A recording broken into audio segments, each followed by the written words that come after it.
If I hadn't used my truck to smash the lock off my gate, all of Pine Hollow might have burned to ashes. That thought still echoes in my head, especially now, as I stand watching the fire truck pump water from the emergency valve right at the edge of my property. The valve Vivian Hayes tried to lock tight, just because she thought my gate ruined the look of Pine Trail. I wish I were kidding, but no. A silver padlock, a folding chair, and Vivian's stubbornness turned a small issue into a statewide crisis in just one day. Before diving into the story, comment where you're watching from and don't forget to subscribe so you never miss the latest video.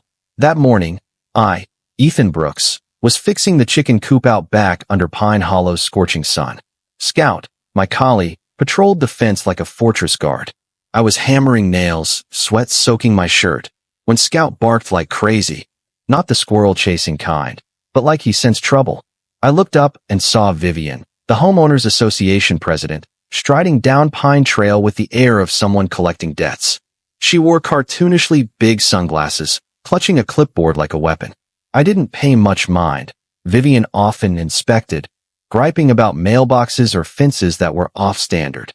But then she stopped at my gate, dug in her bag, and pulled out a silver padlock. Before I could drop my hammer and run over, she'd locked the gate tight and walked off like she'd just planted a victory flag. I wiped my hands on my jeans and jogged out, dust kicking up under my boots. "Hey, did you just lock my gate?" I called, trying to keep my voice calm. Vivian didn't turn, just paused. "That's right," she said, her voice sugary but ice cold. Per HOA bylaws, Section 12C, structures visible from public areas must be secured. Your gate's an eyesore for the neighborhood. I blinked, thinking I'd misheard. An eyesore? This is my private gate, on my private land. She slid her sunglasses down, smiling like I'd said something absurd. "That's what you think. It's plainly visible from Pine Trail.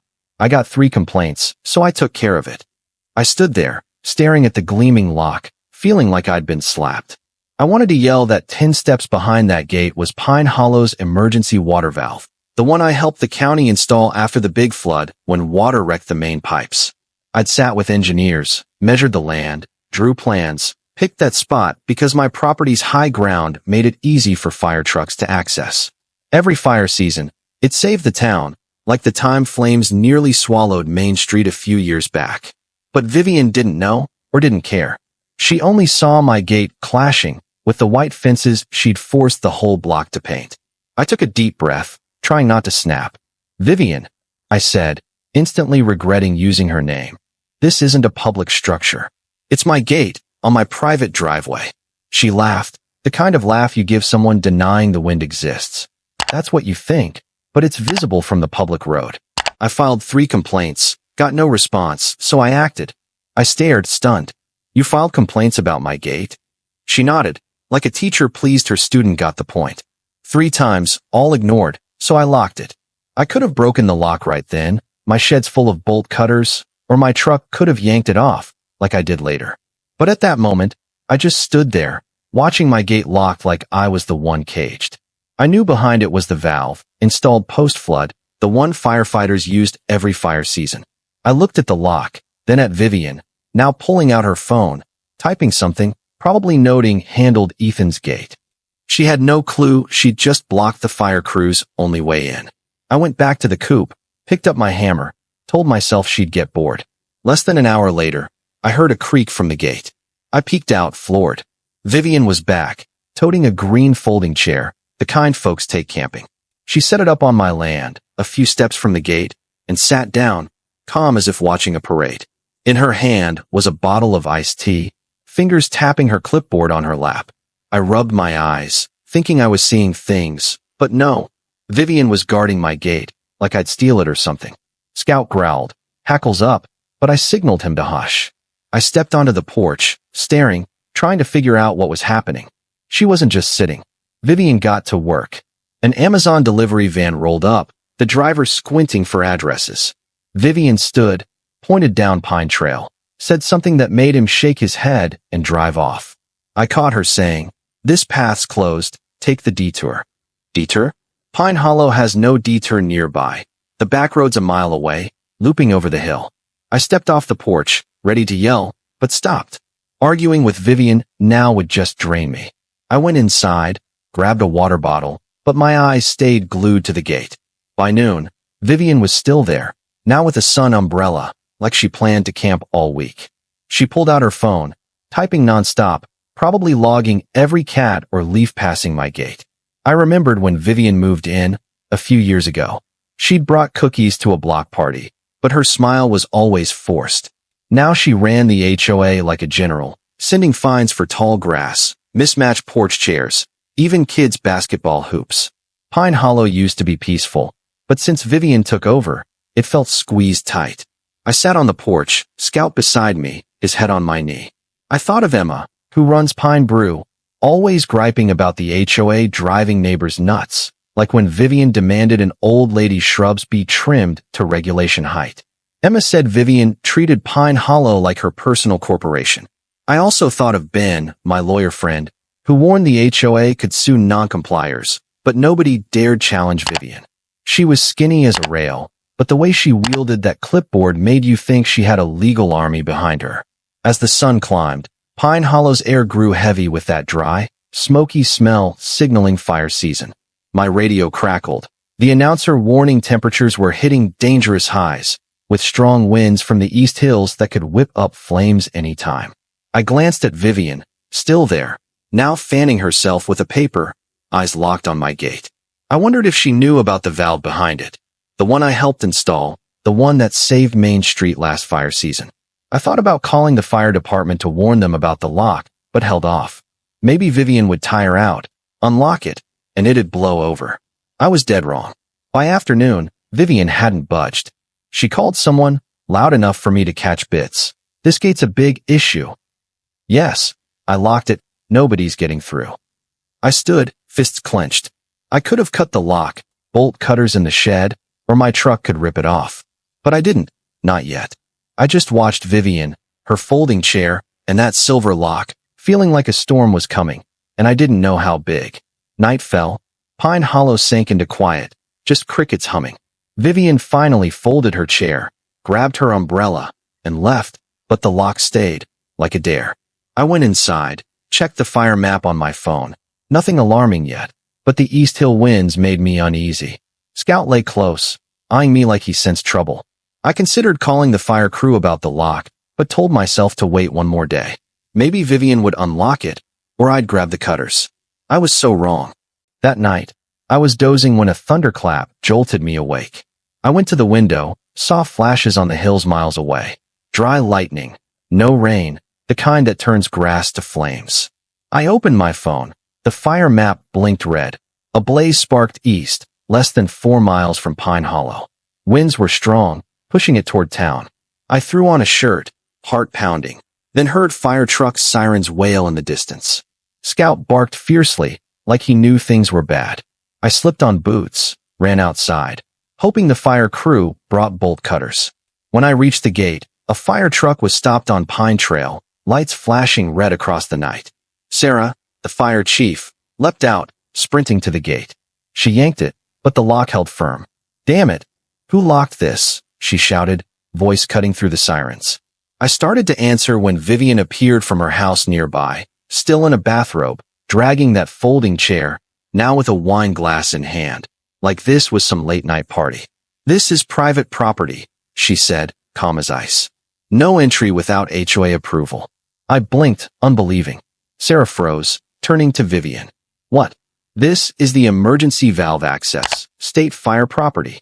Vivian waved a hand, like swatting a fly. Then show me the paperwork.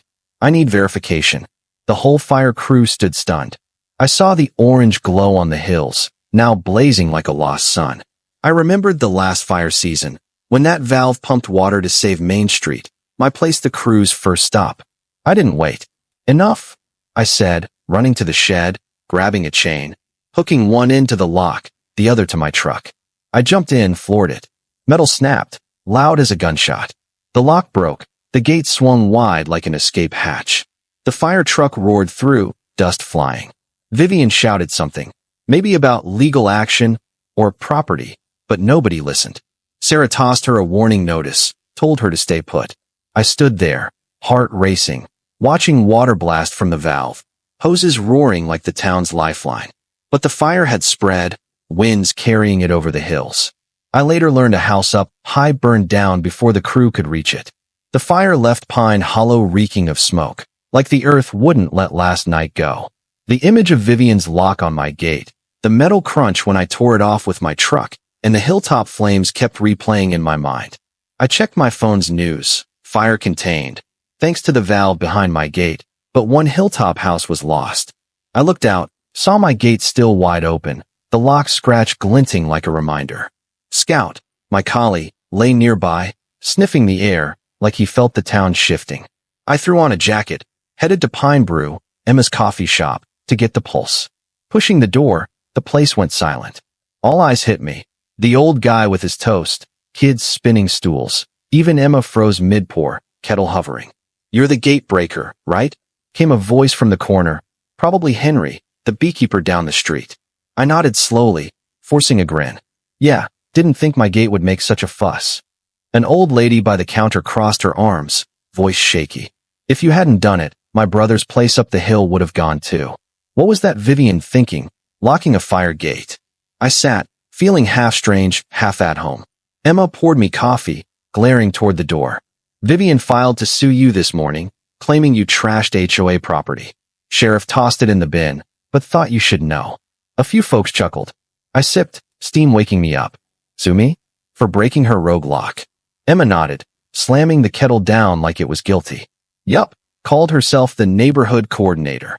Last week, she told my wife to check our garden hose, said it wasn't up to some code."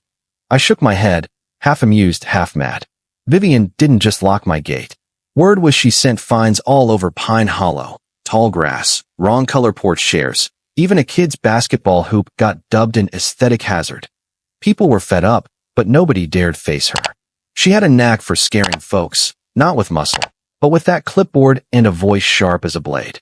I thought of Lily, my granddaughter, living with me. Yesterday, she scrolled X, saw posts calling me gatecrasher. She didn't say much, just shut her phone off, but I knew she was embarrassed.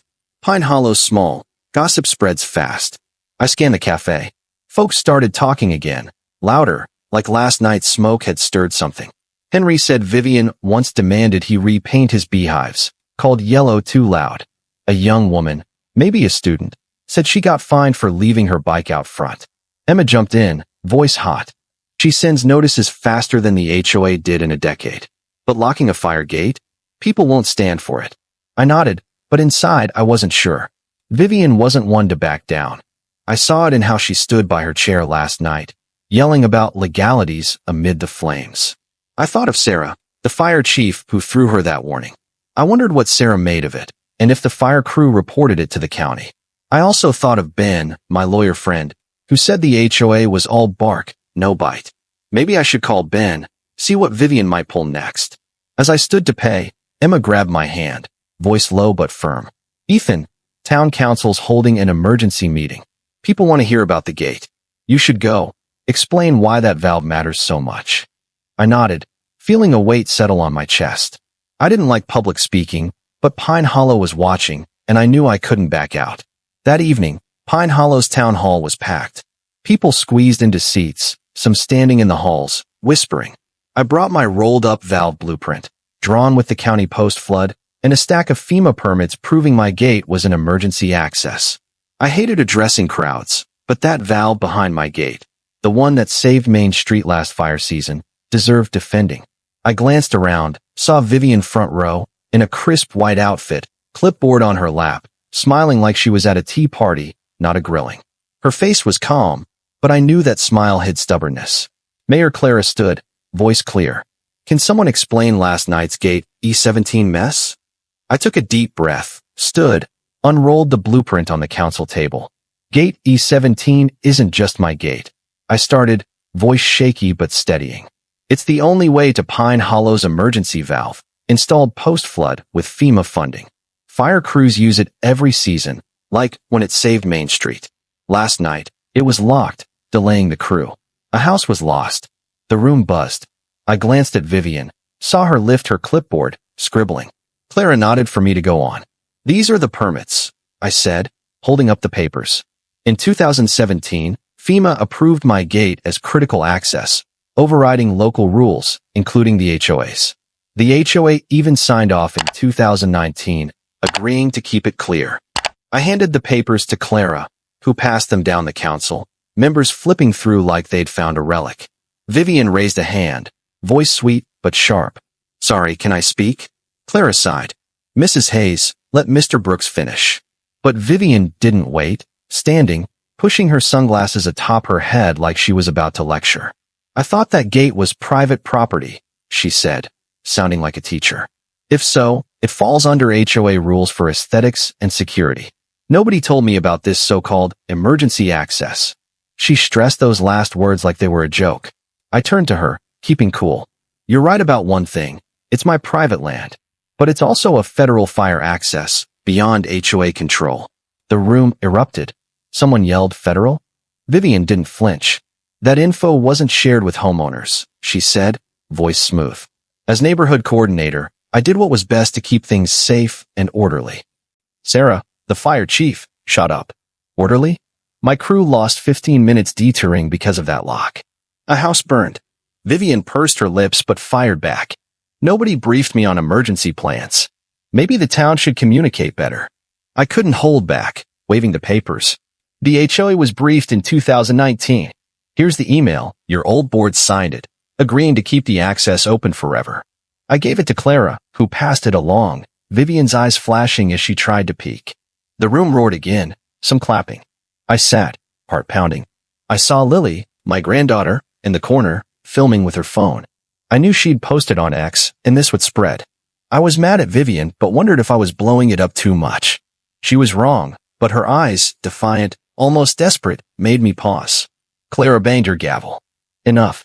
Not knowing about the valve isn't an excuse to lock the gate. We'll review the HOA's liability and roll here." I left the hall, blueprint still clutched, feeling like I'd walked out of a storm. Vivian's words, "I did what was best," lingered, fake as her sugary tone.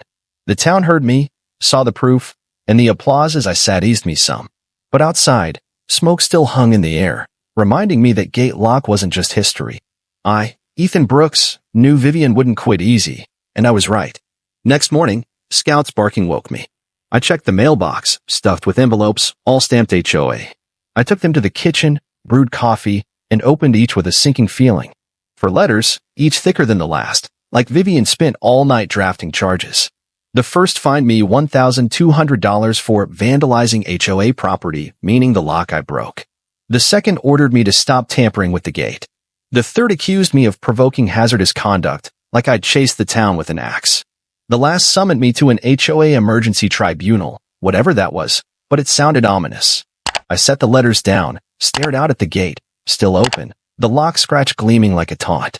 I thought of the fire night, the truck charging through because I broke the lock, and anger flared. Vivian wasn't just stubborn, she was flipping the script, painting me as the villain. I checked my email, found one from the HOA sent to all Pine Hollow. Subject, regarding violations at Gate E17. I read, blood rushing to my face. Vivian and some guy named Carl, an HOA board member, wrote that I willfully destroyed community property and colluded with the county to undermine HOA rights. They called my gate a security issue, like I'd opened the door to thieves. I called Ben, my lawyer friend who'd warned the HOA was big on talk, short on substance. He picked up, voice groggy.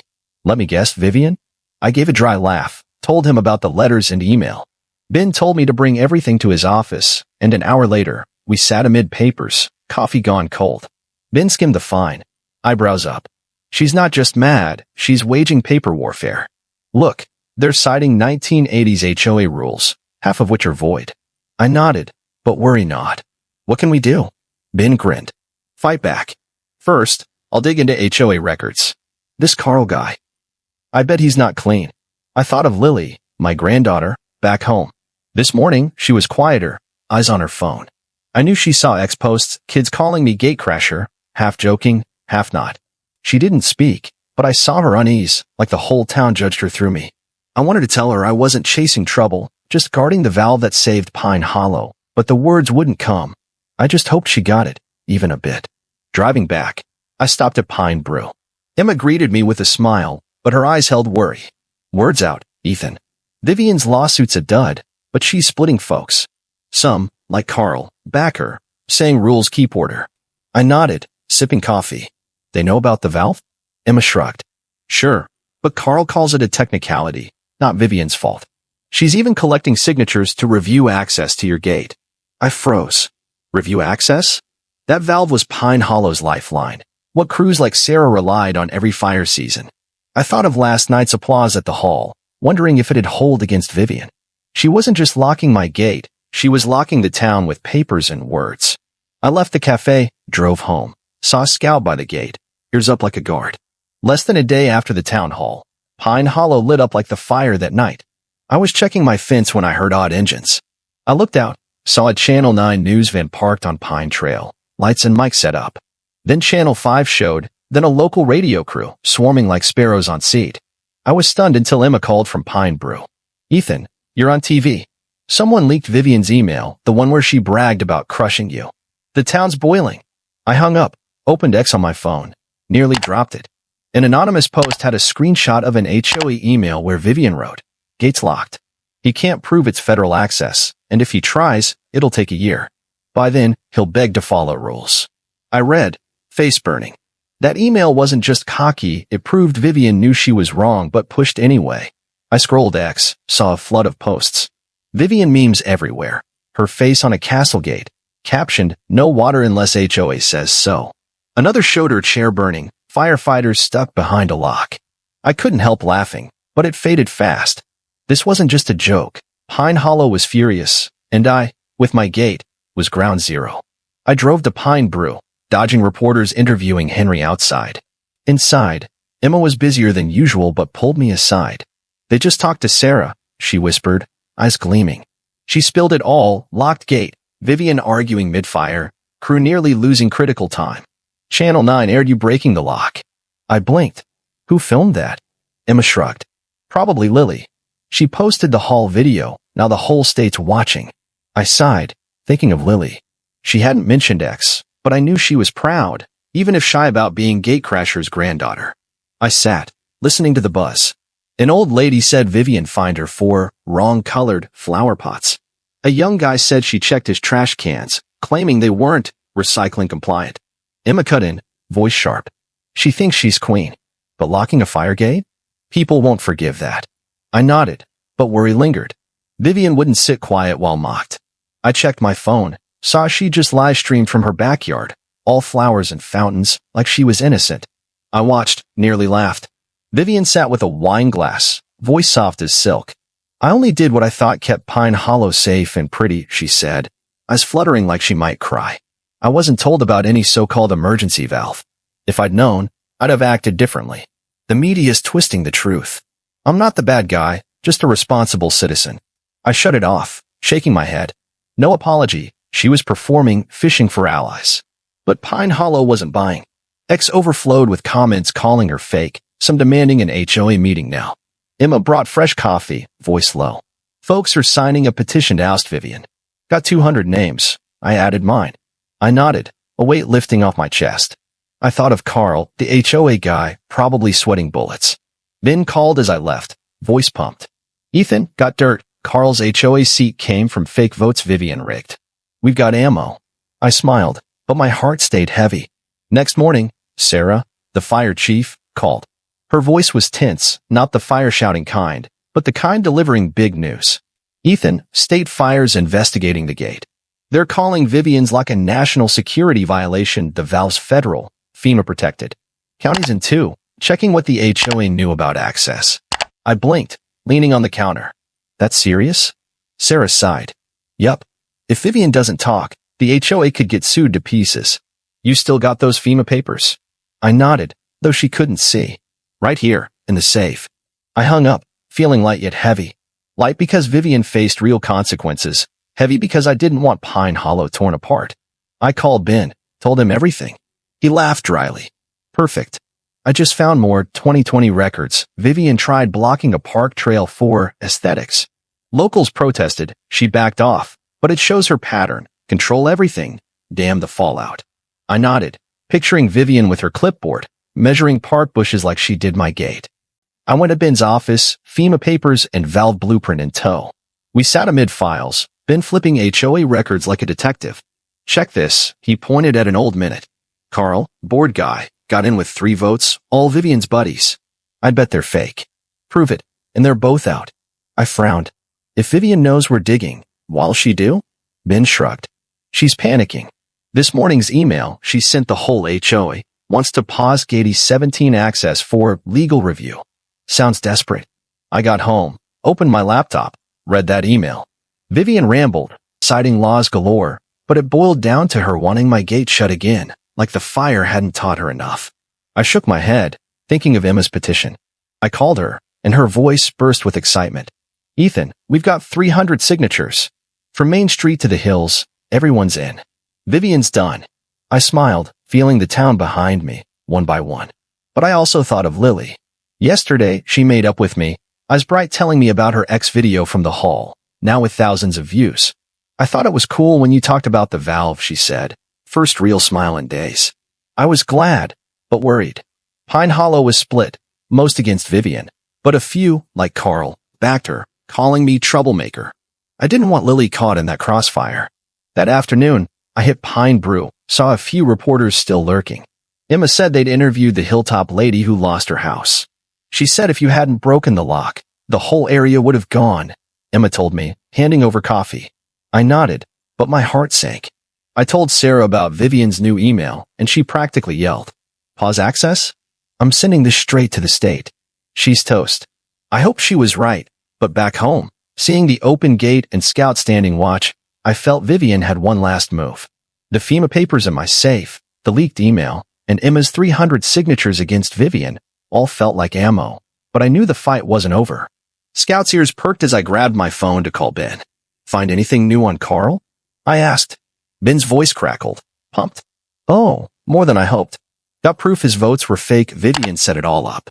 The HOA's crumbling, but we need one final hit. I nodded, though he couldn't see. What kind? Ben chuckled. An emergency vote for the 1995 HOA charter. If most agree, the board's out. I hung up, heart racing. A vote? I hated public spotlight, but Pine Hollow had my back. Emma, Sarah, Lily, even folks I'd never met. I thought of the valve, the one that saved town last fire season, and knew I couldn't back down. I dug through files, found the HOA charter Ben mentioned, and there it was, Section 7B, allowing an emergency meeting if 50 homeowners demanded it. Emma had 300 signatures. I called her, and she nearly shouted, Ethan, do it. People are ready. I'll handle the notice. 3 days later, Pine Hollow's town hall was fuller than when I brought the valve blueprint. Folks packed in, some outside. Phones up recording. I stood by the council table, holding the HOA charter, feeling like I gripped a torch. Emma sat front row, eyes shining, next to Sarah, in her fire uniform like a warning. Lily was in the corner, phone ready, her smile boosting me. Vivian walked in last, in a white dress, clipboard clutched, face hard as stone. Carl trailed her, eyes down, like he knew he was done. Mayor Clara banged the gavel. We're here at homeowners' request to review the HOA board's role. I stood, voice steady despite my pounding heart. I call for an emergency vote to remove Mrs. Hayes and Mr. Carl, per Section 7B. They locked Gatey's 17, FEMA's emergency valve access, delaying firefighters, costing a house. Here's the 2019 HOA email, confirming they knew about the valve. I held up the papers, murmurs rising. And here's the leaked email, Mrs. Hayes bragging she'd crush me, knowing the gate was legal. The room exploded, some shouting, that's right. Vivian leapt up, voice cutting. This is slander. I acted for neighborhood security. Nobody told me about a valve. Sarah interrupted, standing, pointing hard. You got 3 notices from my crew. I've got records. You ignored them, locked the gate mid-fire. People clapped, some whistled. Emma added, voice booming. 300 homeowners signed against you, Vivian. Think we're blind. Laughter rolled through. Carl raised a shaky hand. I just followed orders. I glanced at Ben, who smirked, sliding papers to Clara. Here's Carl's election file, fake votes, rigged by Mrs. Hayes. The room went wild, yells drowning Clara's gavel. Vivian pursed her lips but shot back. You want to wreck this community? Let chaos win? I upheld rules, not like him. She jabbed a finger at me, eyes flashing. I shook my head. Rules don't lock fire gates, Vivian. Clara signaled quiet, voice stern. Vote. Who wants Mrs. Hayes and Mr. Carl removed? Hands shot up like trees, from Henry to the lady who lost her house. Only a few, probably Carl's pals, stayed still. Clara counted, declared. HOA board removes Mrs. Hayes and Mr. Carl, effective now. The HOA will void Mr. Brooks' fines, cover gate costs, and install a FEMA standard smart lock. People cheered, deafening. I sat, legs nearly giving out. Vivian stood, no clipboard. First time I saw her empty-handed. She left, not looking at anyone, Carl scurrying behind.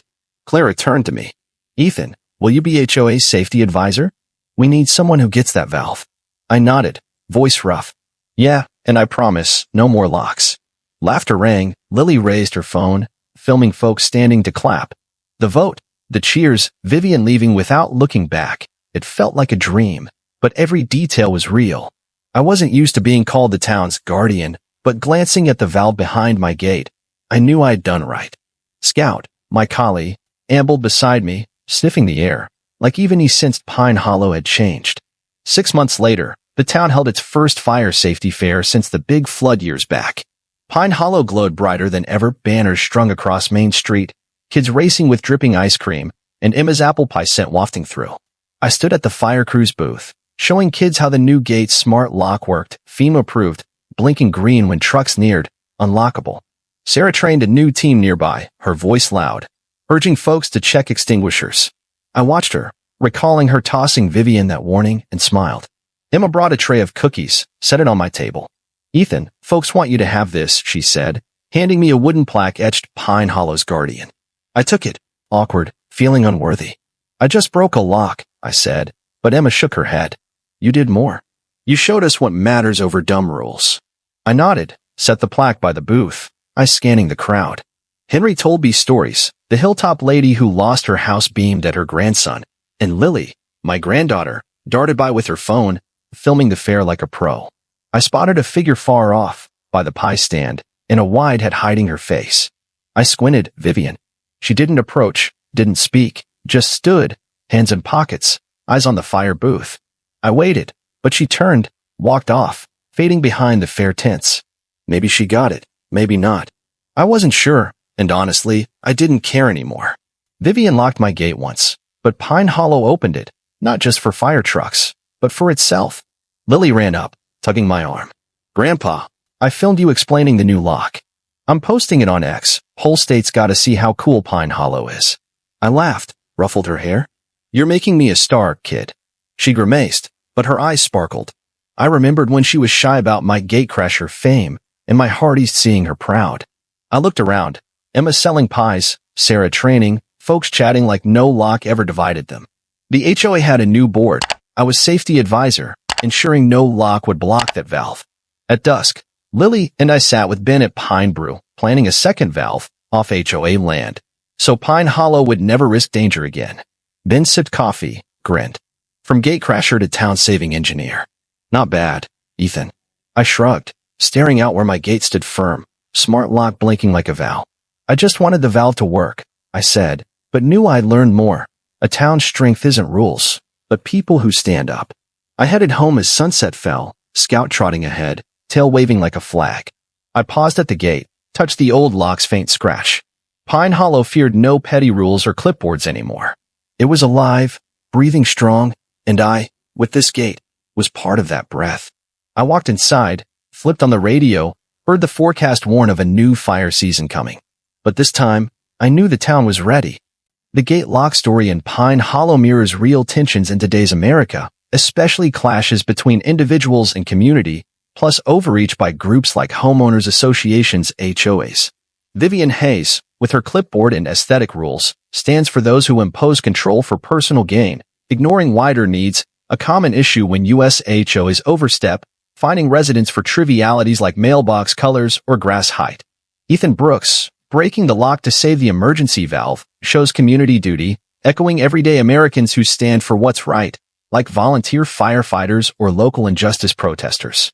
Pine Hollow's unity, from Emma's petition, Sarah's evidence, to Lily spreading truth on X, reflects social media's power and collective action, seen in modern pushes for government transparency or environmental protection.